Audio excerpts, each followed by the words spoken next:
हरि ओम ओम अववित्रो वा सर्वावस्थां गतोऽपि वा यस्मैत् पुण्डरीकाक्षां सवाभ्यान्तराष्ट्रे पुण्डरीकाक्षा पुनातो हरि पुनातो विष्णु पुनातो शिवा पुनातो देहं सदा परिभवग्नमभीष्टदोहं तीर्थास्पदो शिवविरञ्चिनुतमो शरणं भृत्यार्तिहं प्रणतपाल भवादिपोतमो वन्दे महापुरुषते चरणारविन्दं गोपालबालं भुवनैकपालं संसारमायामतिमोहजालं यशो विशालं शिशुपालकालं बालं मुकुन्दं मनसा स्मरामि जन्माद्यस्य तोऽन्वयात्तरतश्चार्थेषु विज्ञासुराट् तेने ब्रह्महृदाय आदिकवये मुह्यन्ति यत्सूर्यः तेजो वार्मदा यथा विनिमयो यत्र सर्गो मृषा धाम्ना स्वेन सदा निरस्तकुहकं सत्यं परं धीमहि धर्मा प्रोज्झितकैर्त्रिवोत्त परमो निर्मत्सराणां सतां वेद्यो वास्तवमत्रवस्तुशिवदं तापत्रयोन्मूलनं श्रीमद्भागवते महामुनिगते किं वा परैरेश्वरा सद्यो हृद्यवरुद्धते कृतवे शुश्रूषभिस्तच्छणात् निगम कल्पतरोर्गलितं फलं सुखमुखादं तत्त्वसंयुतं पिबत भागवतं रसमालयं मुहुरहो रसकाविभावकः कृष्णाय वासुदेवाय देवकी नंदनाय च नंदगोपकुमाराय गोविन्दाय नमो नमः। कृष्णं नारायणं वन्दे व्रजप्रियं कृष्णं द्वैपायनं वन्दे कृष्णं वन्दे प्रथासुतं सच्चिदानन्दरूपाय विश्वोत्पत्त्यादिहेतवे तापत्रय विनाशाय श्रीकृष्णाय वयं नमः। गोपाल बालं भुवनैकपालं संसारमायामतिमोहजालं यशो विशालं शिशुपालकालं बालं मुकुन्दं मनसा स्मरामि सच्चिदानन्दरूपाय विश्वोत्पत्त्यादिहेतवे तापत्रय विनाशाय श्रीकृष्णाय वयं नमः। श्रीकृष्णाय वयं नमः। ओम श्री प्राणपुरुषोत्तमाय नमः।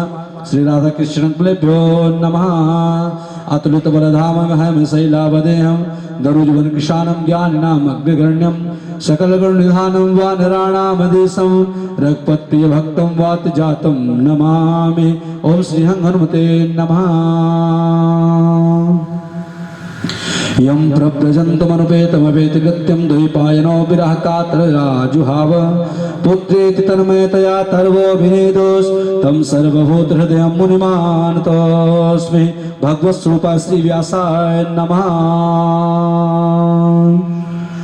कस्तूरी तिलकों ललाट पटले वक्षस्थले कौस्तुभं नासाग्रे वरमुक्तिकं करतले वेणुकरे कंकणं सर्वांगे हरिचन्दनं सुललितं कंठे च मुक्तावली गोपास्ते परिवेष्टितो विजयते गोपाल चूड़ामणि मंगलम भगवान विष्णु मंगलम गरुणध्वजा मंगलम पुंडरीकाक्षा मंगलाय तनोहरे मंगलाय तनोहरे मंगलाय तनोहरे। हरि ओम। ओम चंद्रमा मनसो जातचक्षुः सूर्यो वजायत श्रोत्राद्वायुष प्राणश मुखात् अग्निरजायत। श्री भागवत भगवान की है आरती। पापियों को पाप से तारती। हे भाग्यवती भगवान की ये आरती, पापियों को पाप से तारती। ये अमन ग्रंथ की मुक्ति पंक्ति है, पंचम वेद निराला, सब ज्योति जगाने वाला। ये अमर ग्रंथ है, मुक्ति पंथ है, पंचम वेद निराला, नव ज्योति जगाने वाला। हरि नाम यही प्रभु धाम यही, हरि नाम यही प्रभु धाम यही, जग के मंगल की हरि हरि। पापियों को पाप से तार दे। श्री भागवती भगवान की है आरती, पापियों को पाप से है तार दे। ताली की सेवा करते हुए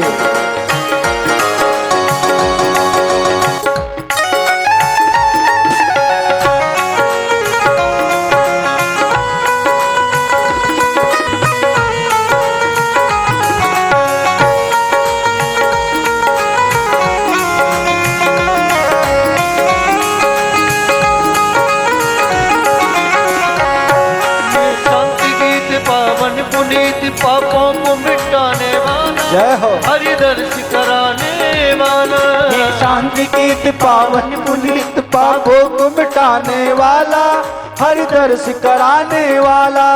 ये सुख करनी ये दुख हरणी, सुख करनी है दुख हरणी, मधुसूदन की हरि। पापियों को पाप से तारते। भगवान की है आरती, पापियों को पाप से है तारती। मधुर बोले सतबंदी, सतमार्ग दिखाने वाला, हरि दर्श कराने वाला। ये मधुर बोल जगबंदी बोल, सन्मार्ग दिखाने वाला, बिगड़ी को बनाने वाला। श्री राम यही घनश्याम यही, श्री राम यही घनश्याम यही, प्रभु महिमा की हरि हरि। पापियों को पाप से तारते। भागवत भगवान की है आरती, पापियों को पाप से है तारते।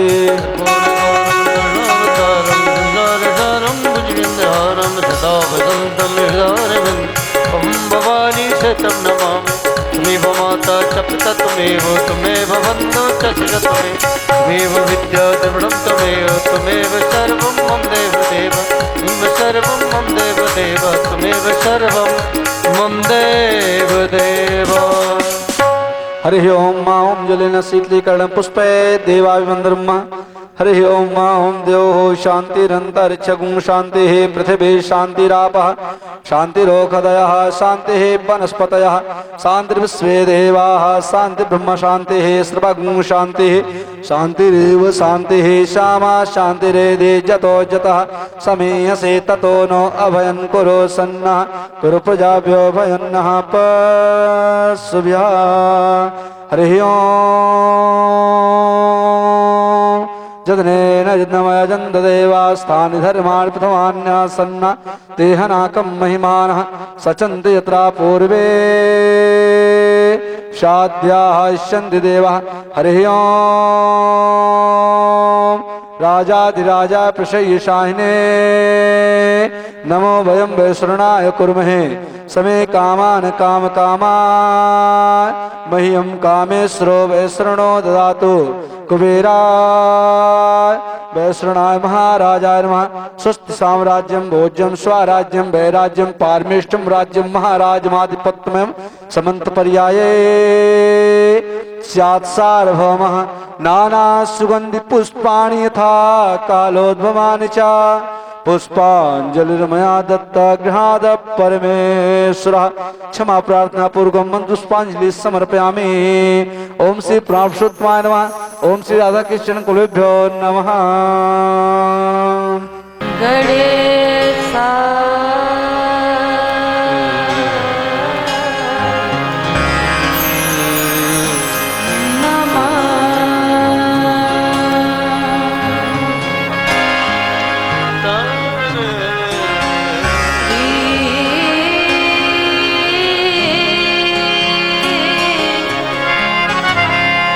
सरस्वती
प्रभा निर्विघ्नं कुरु मे देव सर्वकार्येषु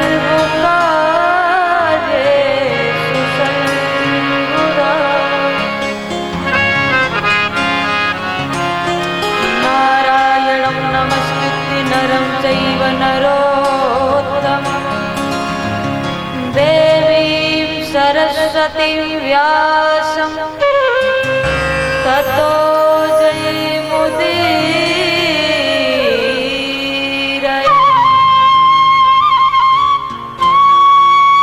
वंशी विभूषितकरानवनीरिदावत् पीताम्बरादरुणबिम्बफलाधरोष्ठ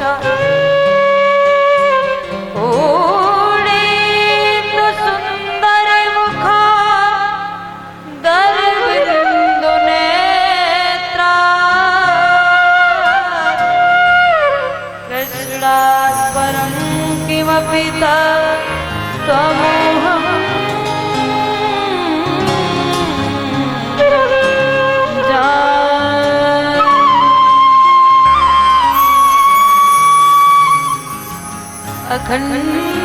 अखण्डमण्डलाकारं व्याप्तमेन चराचरं तत्पदं दर्शितं येन तस्मै श्री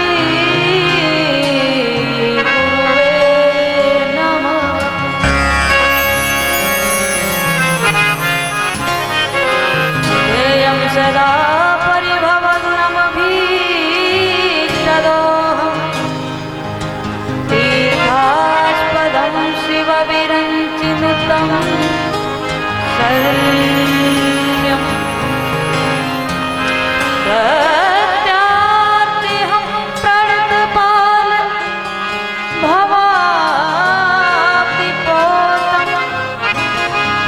वन्दे महापुरुषते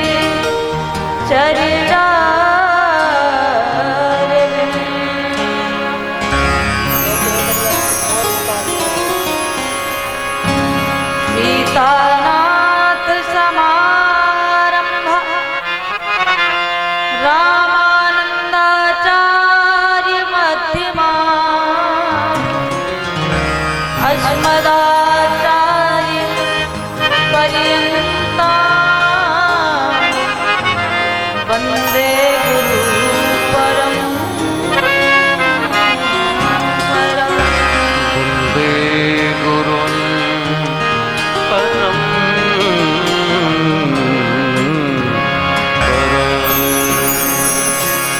आई हनुमत विराज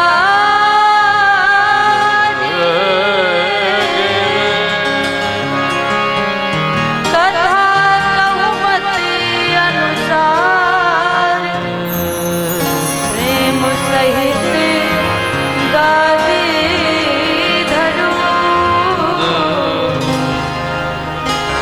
विराजिए पवन कुमार विराजिए पवने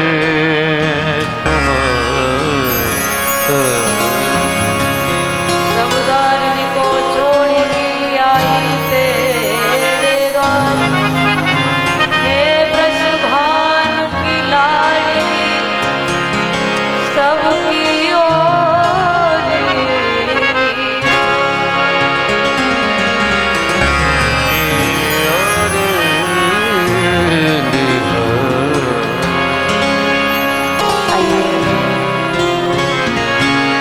सर्वेश्वर भगवान राधा गोविंद की अमृतमयी कथा में प्रवेश करने से पहले हम सब भगवान को मन से सुंदर आसन देकर के बड़े भाव और श्रद्धा से गीत गोविंद की अष्टपदियों का गान करेंगे। श्रुति कमला कुछ मंडला धर कुंडली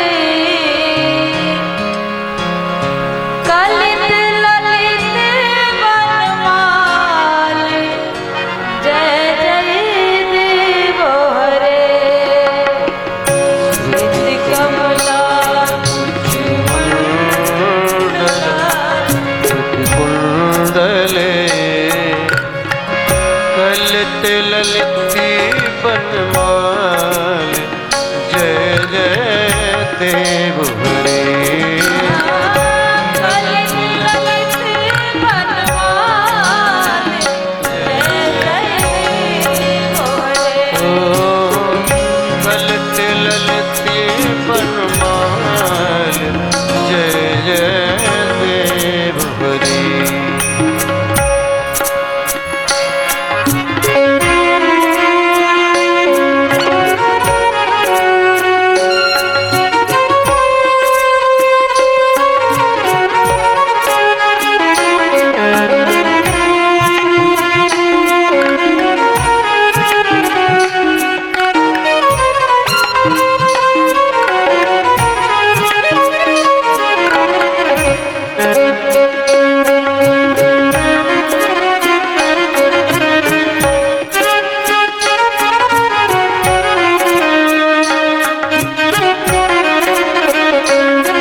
मानस हंस जय जय देव हरि। गंजना जनगंजने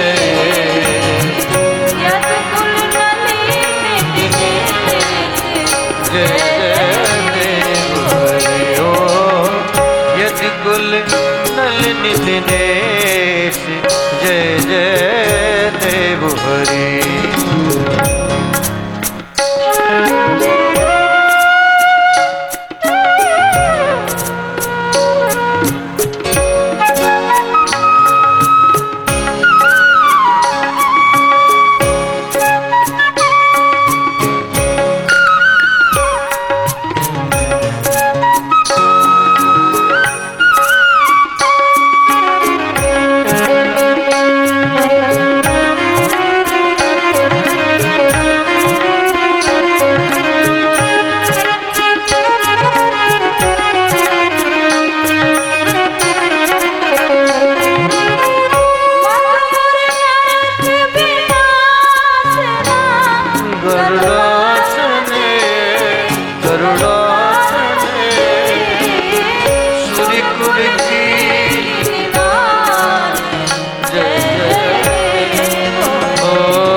जय जय देव हरि।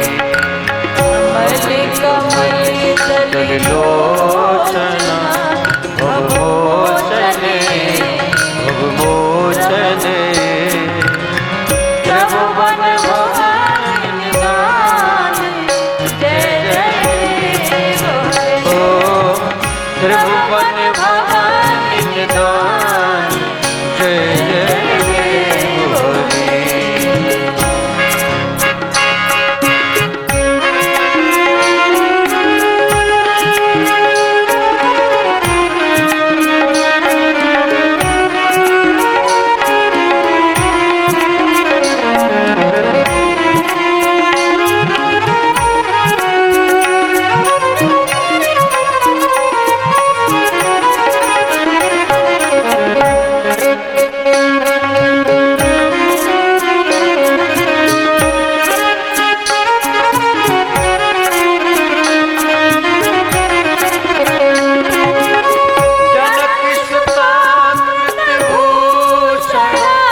जित दोषणे जित दोषणे समन समिति दस कोटि जय जय देव हरे।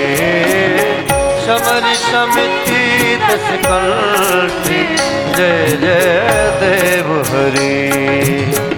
अभिनव जले भरे सुंदर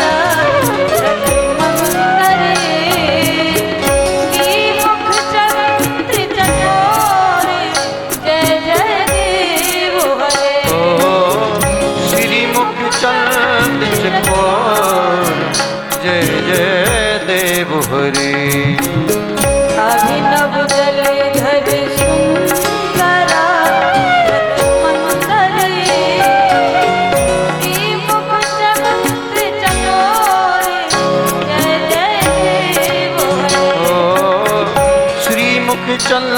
निज को जय जय देव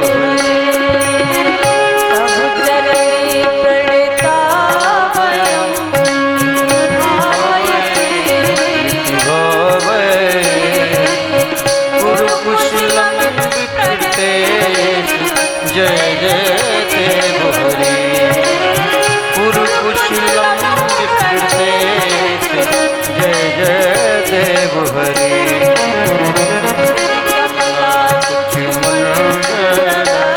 ऋतुकुंडले ललती बनवान जय जय देव हरि ललती बनवान जय जय देव हरि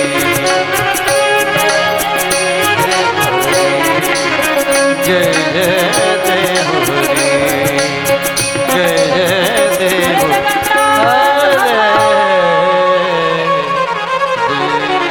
जय जय श्यामा जय जय श्याम जय जय श्री वृंदावन धाम जय जय श्याम जय श्याम जय जय श्री वृंदावन प्यारी श्यामा प्यारो श्याम प्यारो है वृंदावन जय श्याम जय श्री वृंदावन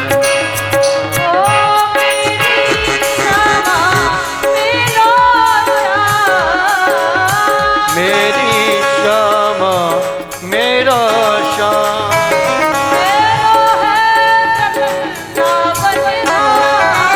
मेरा है वृंदावन धाम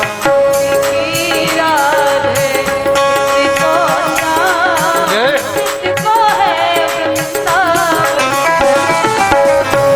मेरा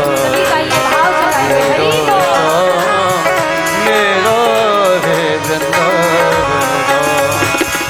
वृंदावन को बासी बनो जहाँ पास बहे यमुना मघराने यमुना यमदूतन तारत है भवतारत है श्री राधिका रानी तारत है श्री राधिका रानी हरे राधा प्यारो श्याम प्यारो है वृंदावन धाम राधे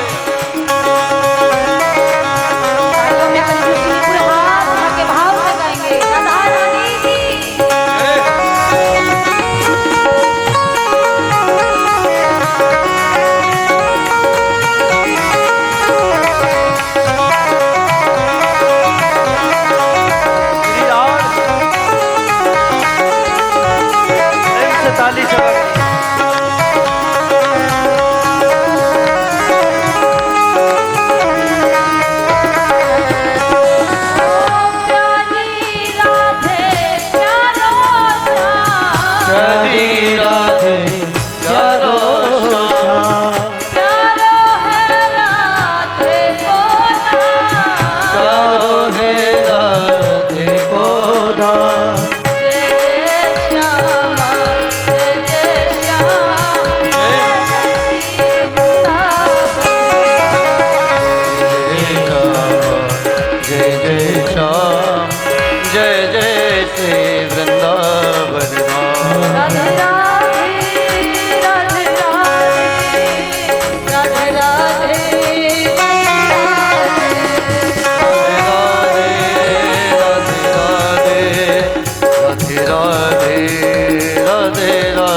जय जय श्री वृंदावन बोलिए वृंदावन बिहारी लाल की जय श्री राधा रानी सरकार की श्रीमद् भागवत महापुराण की सियापति रामचंद्र की जय पवन सुत हनुमान की जय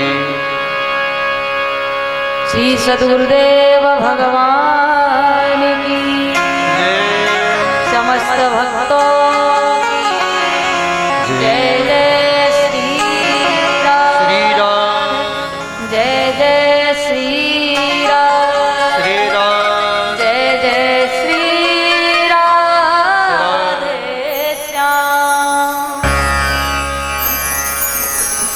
श्री राधा गोविंद भगवान के चरणों का ध्यान करते हुए हनुमंत लाल के चरणों का ध्यान करते हुए जगत जननी भगवती पराम्बा आदि शक्ति मैया जगदम्बा के चरणों में प्रणाम करते हुए आप सभी भगवत चरणानुरागी भक्त वृंद एवं भक्ति शक्ति स्वरूपा माता बहनों को नमन करते हुए परम मंगलमय परात्पर अखिलेश्वर अकारण करुणा वरणालय भक्त वांछित कल्पतरु श्री बालकृष्ण लाल मुरली मनोहर लाल की वांगमयी प्रतिमूर्ति श्रीमद् भागवत कथा महापुराण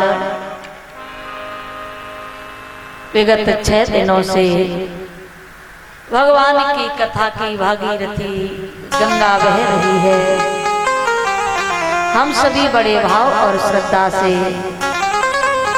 डुबकी लगा रहे हैं। आज सप्तम दिवस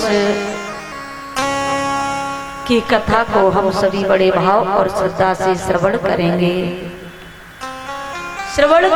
मनन करेंगे और अपने जीवन में धारण करेंगे।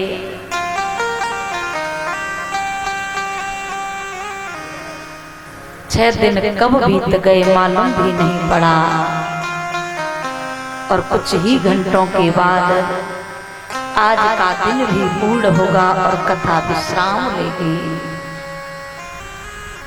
ऐसे ही जीवन बहुत क्षणभंगुर है। इस घोर कलिकाल में जीव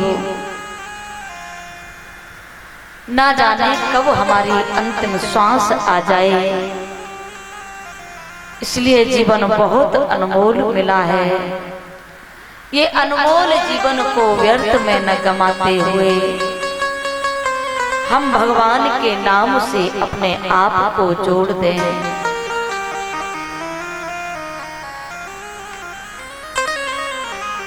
अभी आपने जो गीत गोविंद का श्रवण किया, जो अष्टपदियां आप लोगों को सुनाई गई,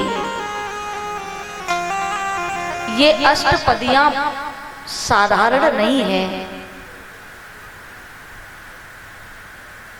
जगन्नाथपुरी में एक भक्त रहते थे, जयदेव जी के नाम से जाने जाते थे। जयदेव जी बैठ करके भगवान का नित्य बहुत भजन करते थे, चिंतन करते थे।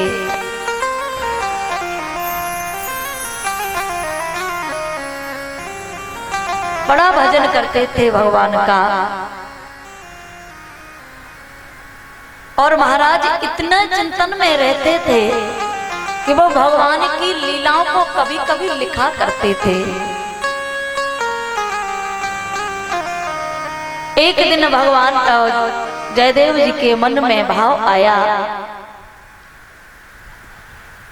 कि कुछ भगवान की अंतरंग जो लीलाएं हैं उनको लिखा जाए। ध्यान से सुनना। किशोरी राधा रानी ठाकुर जी के जो अंतरंग लीलाएं हैं, उनके मन में अंतरंग लीलाएं प्रकट होने लगी। जयदेव जी ने विचार किया कि मैं इन लीलाओं को अगर लिखूंगा तो भगवान की ये अंतरंग लीलाएं हैं, इनको समाज के सामने कैसे प्रकट करूंगा। जयदेव जी ने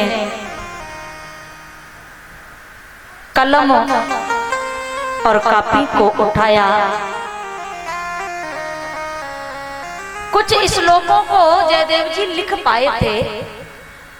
लिखते लिखते जयदेव जी के मन में ये भाव आ गया कि अब तो भगवान की विशेष अंतरंग लीलाएं हैं, और जयदेव जी की कलम रुक गई कि अब यहाँ से जो आगे की पंक्तियां हैं इन्हें लिखने की मेरी सामर्थ्य नहीं है। आगे की पंक्तियां कैसे लिखें। जयदेव जी ने विचार किया, स्नान करके आता हूं। धर्म पत्नी को कहा कि मैं स्नान करके आता हूं। स्नान करने के लिए चले गए। जयदेव जी की पत्नी का नियम था कि वो जो जयदेव जी को भोजन ग्रहण कराती थी, उनका जो उच्चिष्ट भोजन जो प्रसादी बचता था उसी को पाती थी, अलग से कोई भोजन नहीं पाती थी। और धर्म पत्नी को चाहिए भी कि पतिदेव की जो जूठन होती है, पतिदेव की थाली में बचा हुआ जो भोजन होता है उसको जरूर पाना चाहिए। आजकल तो संग में बैठ के पाते हैं, ये हमारे समाज की, हमारे संस्कृति की मर्यादा नहीं है। अपना जूठा तो पति को खिलाना ही नहीं चाहिए, उससे पति की आयु कम होती है। जो पतिदेव का उच्चिष्ट पाती हैं, उनके पतियों की लंबी आयु हुआ करती है। इनकी पत्नी का नियम था कि जयदेव जी का उच्चिष्ट जो बचता था उसे रोज पाती थी। अब ये तो पंक्तियां पूर्ण नहीं कर पाए, कापी और पेन रख करके चले गए। भगवान को चिंता हुई कि जो शेष पंक्तियां हैं जयदेव जी उन्हें लिखेंगे नहीं, तो भगवान ने ही जयदेव जी का रूप धारण किया।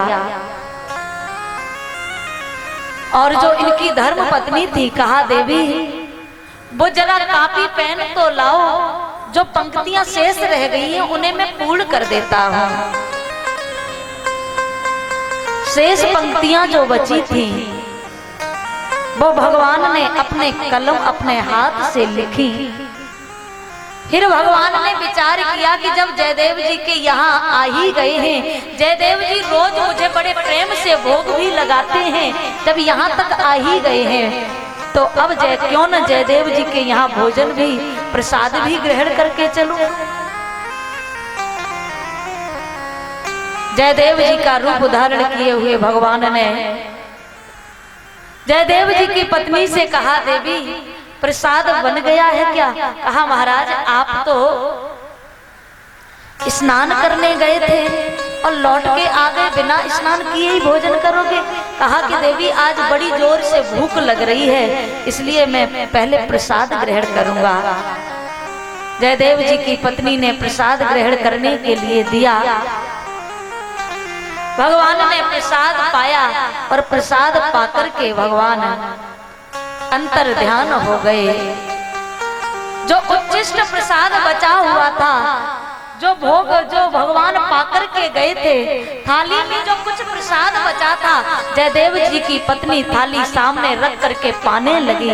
इतने में जयदेव जी आ गए। जयदेव जी ने देखा, कहा कि देवी ऐसा आज से पहले तो कभी तुमने किया नहीं, आज ज्यादा भूख लग गई थी तुम्हें क्या? आज बिना हमें भोजन ग्रहण कराई तुमने प्रसाद ग्रहण कर लिया। जयदेव की पत्नी ने कहा, महाराज कैसी बातें कर रहे हैं, अभी अभी तो आप प्रसाद पा करके गए हैं और आप कह रहे हैं कि आज आप बिना हमको भोजन ग्रहण कराए प्रसाद पा रही हो। तो महाराज मैं आज बिना भोजन ग्रहण कराए नहीं, अभी अभी आपने भोजन पाया, आपका उच्छिष्ट ही तो पा रही हूँ। जयदेव जी को समझते देर नहीं लगी। हो न हो मेरे प्रभु ने कोई लीला की होगी। आज जयदेव जी ने अपनी पत्नी से कहा, देवी थोड़ा प्रसाद हमें भी दीजिए। और जयदेव जी आज अपनी पत्नी के का उच्छिष्ट छीन करके पाने लगे। जब पाया है तो ऐसा भोग में स्वाद आया कि त्रिभुवन में जयदेव जी को पहले कभी वो स्वाद नहीं आया था। और आज जयदेव जी ने वो कापी और कलम उठा करके देखा तो जो पंक्तियां जयदेव जी के मन में पहले से आ रही थी, लिखा नहीं था, मर्यादा के कारण पंक्तियां उस कापी में पूरी पूर्ण मिली। जयदेव जी ने विचार किया, हो न हो ये पंक्तियां भगवान ने ही अपने हाथों से पूर्ण की होंगी। और महाराज इतना ही नहीं, ये जो गीत गोविंद है इसकी इतनी महिमा है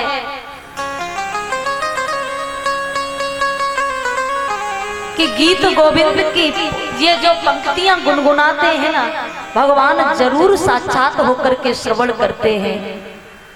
जगन्नाथपुरी में ही एक माली की कन्या रहा करती थी। वो अपनी बगीची में रोज फूल तोड़ने जाती थी।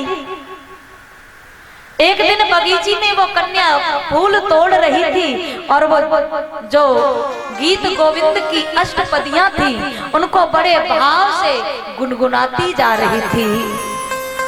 श्रुति कमला कुछ मंडला धृत कुंडली कलित ललित बनमाल जय जय देव हरे। कलित ललित बनमाल, बड़े भाव से वो कन्या गीत गोविंद को गुनगुना रही थी।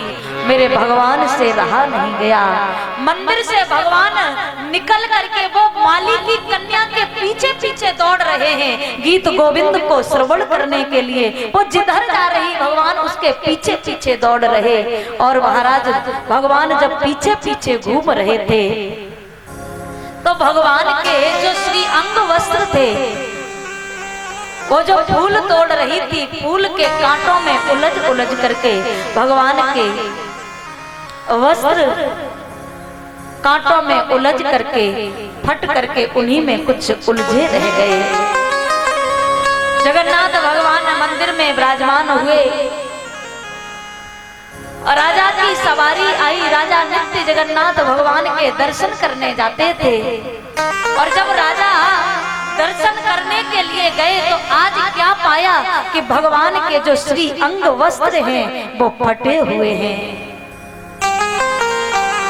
राजा ने आज चिंता होने लगी कि प्रभु ये क्या लीला है, आज मैं ये क्या देख रहा हूँ, ये आपके श्री अंग कैसे फटे हुए हैं।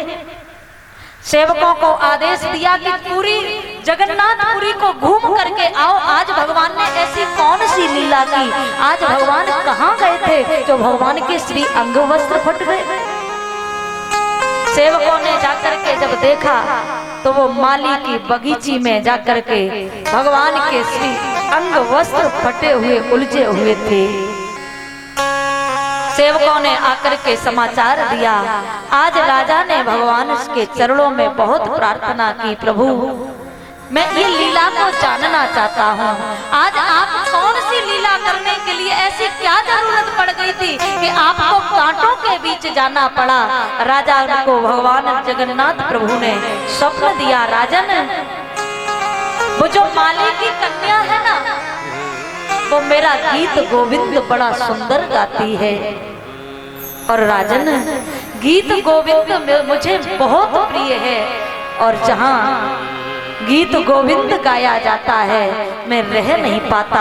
मैं गीत गोविंद सुनने के लिए जरूर जाता हूँ। वो कन्या बड़ा सुंदर गीत गोविंद गा रही थी, फूल तोड़ रही थी। मैं उस कन्या के पीछे पीछे गीत गोविंद को श्रवण करने के लिए भाग रहा था। ये बात जब भगवान को की राजा ने सुनी, राजा ने पूरे राज्य में ढिढोरा पीट दिया और उस कन्या को ला करके मंदिर में गीत गोविंद सुनाने की सेवा दे दी। कहा बेटी इस गीत गोविंद को तुम फूल तोड़ते समय नहीं, आज के बाद तुम ये गीत गोविंद के को भगवान को सुनाया करना, तुमको सेवा दी जाया करेगी। और भगवान के लिए राजा ने पूरे राज्य में ढिढोरा पीट दिया कि आज के बाद कोई भी गीत गोविंद का चलते फिरते गान नहीं करेगा। जो भी गीत गोविंद का गान करेगा वो भगवान को पहले आसन दे, आसन पर भगवान को विराजमान करके फिर जो गीत गोविंद का गान करता है भगवान साक्षात आकर के आज भी गीत गोविंद को श्रवण करते हैं। तो जिसको भी गीत गोविंद का पाठ करना होगा वो या तो हमसे ले लेंगे रोज अगर भगवान को सुनाना चाहें, क्योंकि गीत गोविंद से भगवान बहुत प्रसन्न होते हैं। जो वैष्णव भक्त हैं उन्हें गीत गोविंद का पाठ नित्य करना ही चाहिए। इस प्रकार अष्टपदियों की बड़ी महिमा है।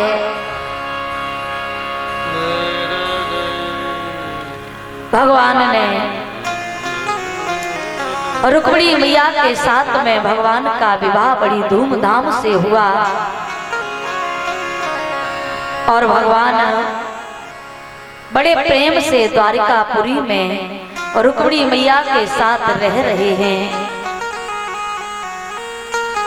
रुक्मिणी मैया ने प्रथम पुत्र को जन्म दिया है।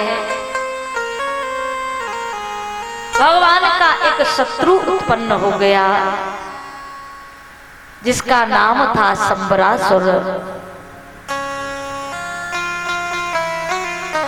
कभी कभी आप कहोगे कि भगवान थे, भगवान के शत्रु कहां से आ गए? तो आपको जानकारी के लिए बता दूं कि कभी कभी बिना कारण के भी शत्रु बहुत उत्पन्न हो जाते हैं। अरे पहले तो इसका जीवन कैसा था, आज देखो कहां से कहां पहुंच गया। तो बिना कारण के भी कभी कभी व्यक्ति जितना ऊंचाइयों पर बढ़ता है, जितनी ऊंचाइयों को छूता है, उस व्यक्ति के उतने ही अनायास शत्रु भी उत्पन्न हो जाते हैं। अब आप कहोगे कि बिना कारण के भी उत्पन्न हो जाते हैं, तो कभी कभी शत्रु बिना कारण के भी उत्पन्न हो जाते हैं। यही हुआ भगवान के साथ। ये संबरासुर भगवान की प्रसूत का गृह में, रुक्मिणी मैया के प्रसूत का गृह में प्रवेश कर गया। बालक को उठा करके ले जा करके इसने समुद्र में फेंक दिया।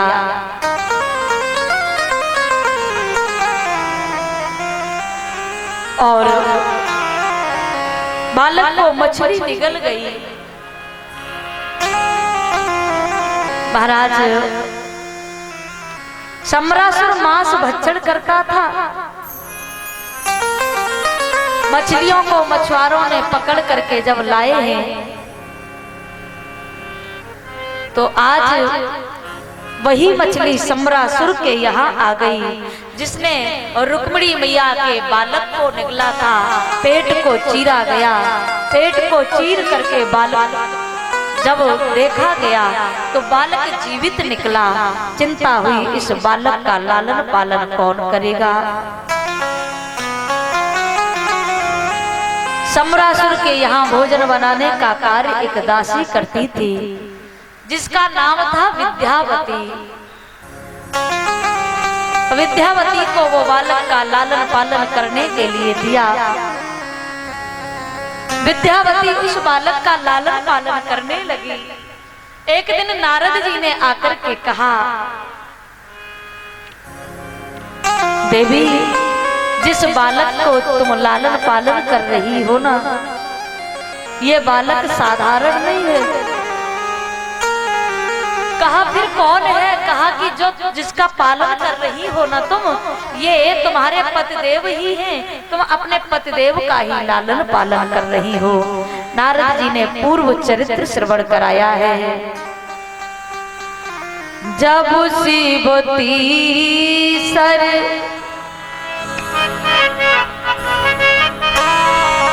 जब शिवती